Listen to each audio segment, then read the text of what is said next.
Hey everybody, welcome to LinkedIn Live. It is February 28th, the last day of my birthday month. My birthday I celebrated last week. Anyway, that's not why you're here. You're here to learn how to build a sales engine in 30 minutes. And that's what we're going to do today. I've even got a handout for you. Talk about coming prepared. I've got a handout. There's a link somewhere in here, probably in a comment. If you want to go link to this, it's a Google Doc, but we've given you an easy, I think it's billcaskey.com/engine. I don't know. Travis figured that out. But look in the comments and you'll get an access to it. I did a podcast this week on 3 of these 7 things that I'm going to share with you today in this live. And so if you haven't listened to that yet, go back and listen to those 3. I'm going to review the 3 today. So even if you didn't hear the podcast, you're going to get value out of this. But in this document, I've even left space.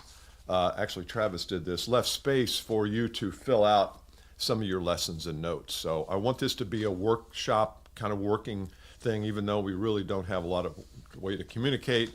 If you'll put in a comment that you have, one of my team members will make sure that we answer that for you while I'm doing this. Cool? All right, so let's get going. What does it mean to build a sales engine? You know, I talk with CEOs, VPs of sales, high impact salespeople, and it seems like we have a death grip on the industrial era, meaning we continue to want to pump labor into our sales effort. And if you're a VP of sales, you've probably caught yourself saying, hey, if we want to grow our business, we need more feet on the streets. We need more people out there making calls and doing these things that we've always done as sales professionals and leaders. And I'm not sure that's the case. I think you're missing something. I think you've got your head in the sand a little bit if you always revert to a choice of labor to get something done, especially in sales. So I want to start today by talking about what a sales engine is, what it isn't, why you need it, and then we'll talk about the 7 elements. I'm not going to spend a lot of time on the whole why you need it, but the fact is that if revenue is inconsistent in your company, if you're not sure your sales team is really executing the fundamental sales approach and process and questioning and handling questions and answering questions and positioning themselves appropriately, if you're not sure of that, this is going to help you.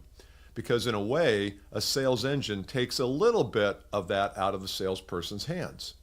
And I've always marveled at, we say our future is in the hands of the people who bring us customers. You know, new customers are the lifeblood of our business. And your sales team, marketing team too, client success team, account development team, those are all important labor factors in generating more revenue. But if you're relying on them to wake up every day on the right side of the bed, ready for business, full of piss and vinegar and ready to get out there. And then when they get out there, if they get out there, doing the right things when they're out there. I want you to be aggressive, but I don't want you to be too aggressive because you'll blow people away. And so we're constantly trying to thread that needle, and inconsistent performance, low margins where we have to discount to get the business. That's terrible. It's a terrible strategy or a terrible conclusion to a bad strategy.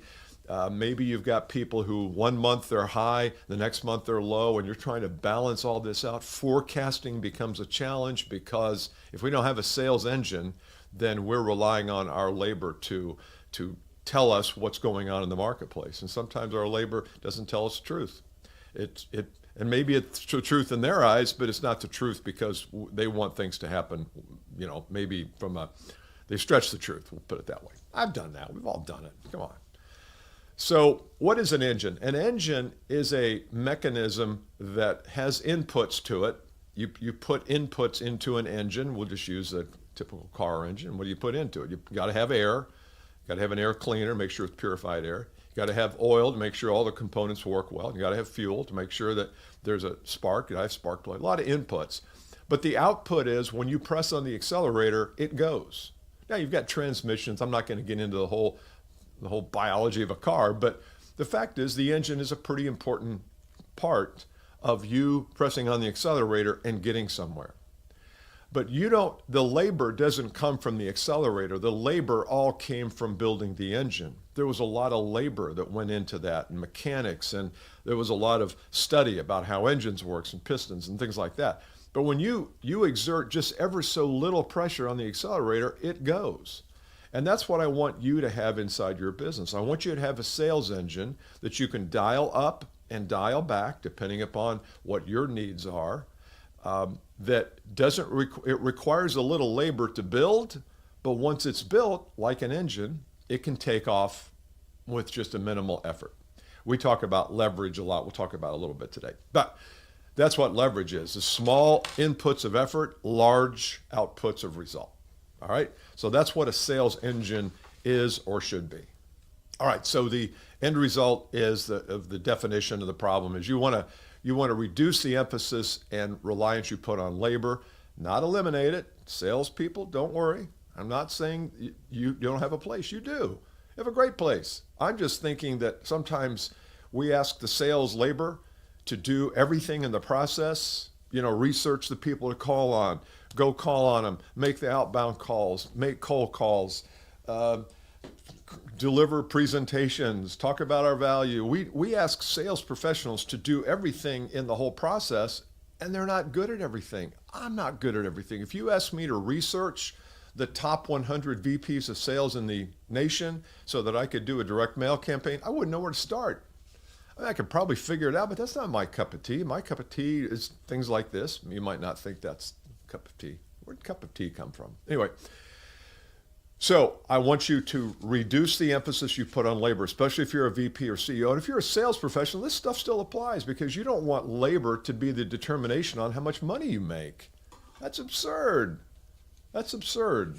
So I want you to use your assets better. Okay, let's get into this. Number one.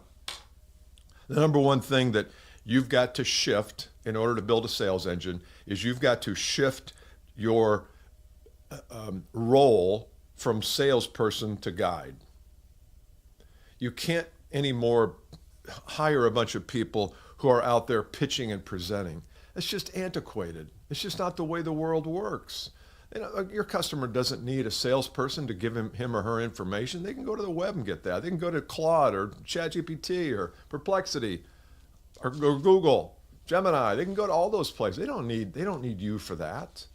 They don't need your people for that.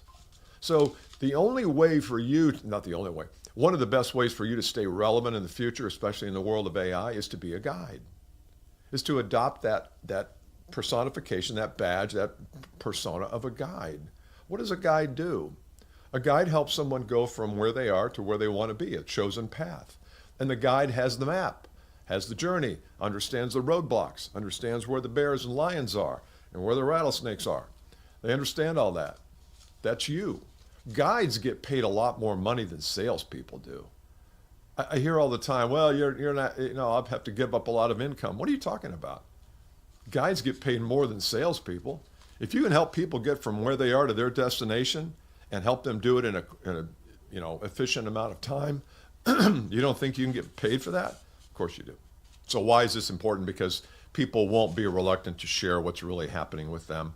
And as we get into numbers 2 to 7, it helps you to take on a persona of a guide because I'm going to be asking you to do some things that are more guide things than salespeople. All right, let's go to number 2. Number 2 is you've got to build 2 maps. 2 maps. One map is the map of the customer journey, the sales process, we'll call it.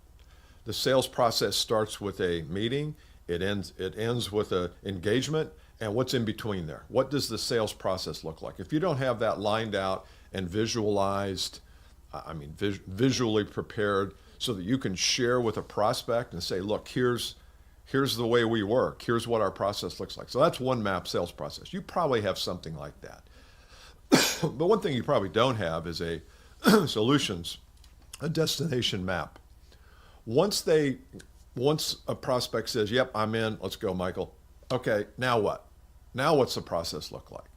If you don't have that mapped out and graphically represented, especially in certain businesses, like if you're just selling cheap eyeglasses, you don't need a process. I can go to Meijer, I can go to Market District or Kroger, I can go anywhere and get those. I don't need somebody to walk me through a process.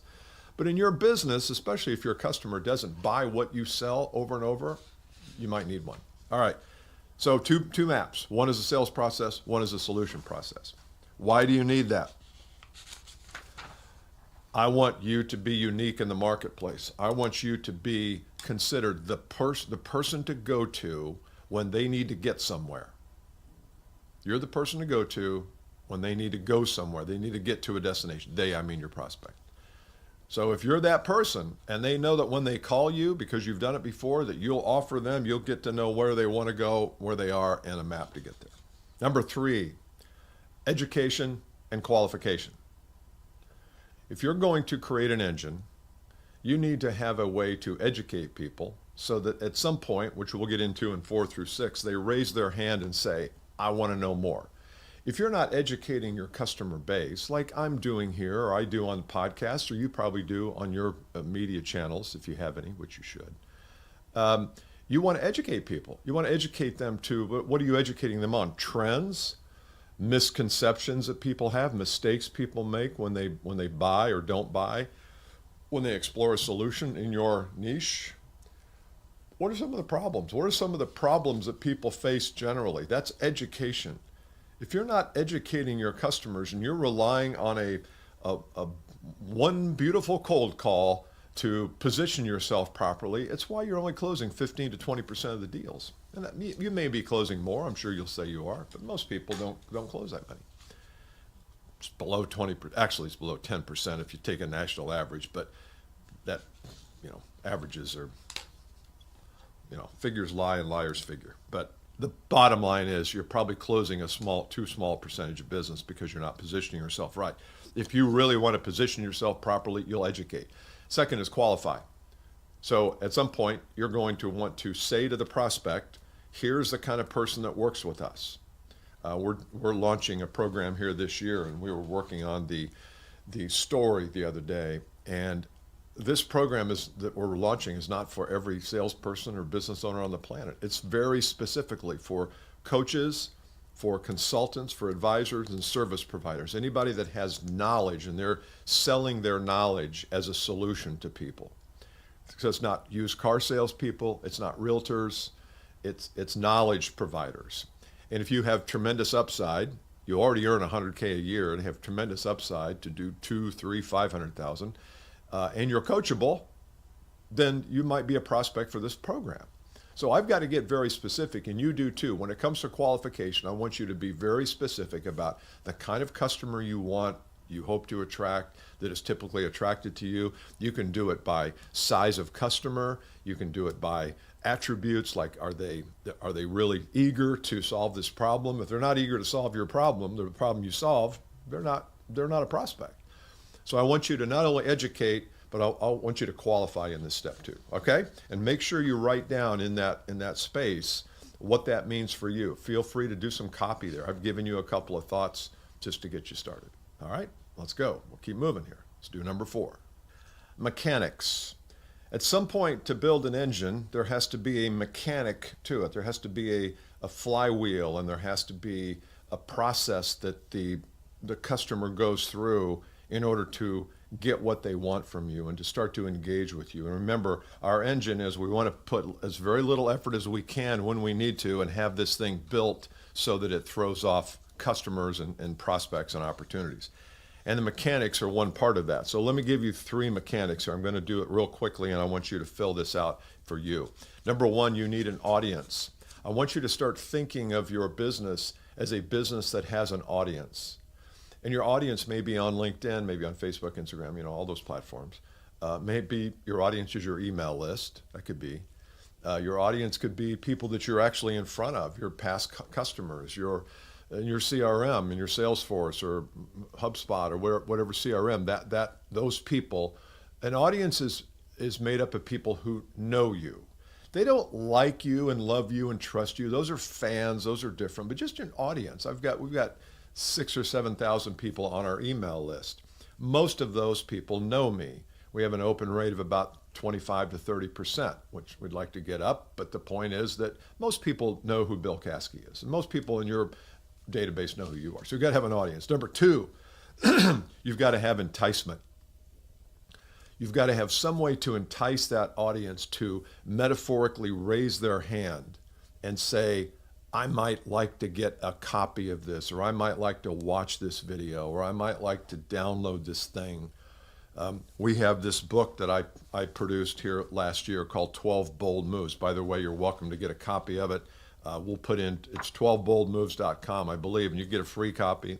I'm not going to chase you around the world trying to get you to buy something else. It's free. It's 30 pages. I had a guy tell me the other day he's built his whole sales training program for 2025 on this book, which, I wish he would have called me and spent a lot of money with me, but that's why I did it, because not everybody, I can't take all 16 million of you. So that book is awesome, and you can do that. That's an example of an enticement. I had a client that came from this book. He read the book. He called me and said, look, I want to talk to you about growing our people. We started working together. We're still working together. So what I need you to think about is, what's the enticement? What's the thing that's going to cause people to raise their hand? That's number two. Number three, there has to be some sort of technology that you understand so that you can capture the name and download the book. If you don't have a technology to do that, you have no hope of building a sales engine. I mean, I know you think you do. You have no hope. If you're hoping people will DM you on LinkedIn, or people will be so blown away by your content that they will, seek you out and get your address and come knocking at your door with the piles of cash in their car, no. But they will click a link onto a web page that has a little bit more information about the enticement, and you've got to have some kind of mechanism to capture that name and deliver that product. And it shouldn't cost you $4,000 to do this. If we don't know how to build a web page today, or have somebody close to us that does, we can't build an engine. There's just no hope. And it baffles me, fascinates me how few sales organizations know how to do this. Learn how to do it. There's a thing called Google. Google it. You can probably go to Claude. We use Claude, that's why I keep talking about Claude. You're probably like, who's Claude? It's a chat GPT, it's an AI platform. And just say, how do you build this a one-page web page, a single page on your website that captures this? But you got to have mechanics. Can't build an engine if you don't have this. So these are all crucial components. All right, let's go to number 5. Number 5 is content with a purpose. Content with a purpose is, I want you to start to create content that is purposeful in positioning you as a person worth following. I want you to create content that is intentional about positioning you as a person worth following. Obscurity is a terrible strategy. Not knowing who you are, not knowing what you do, not knowing what problems you solve. Obscurity is awful.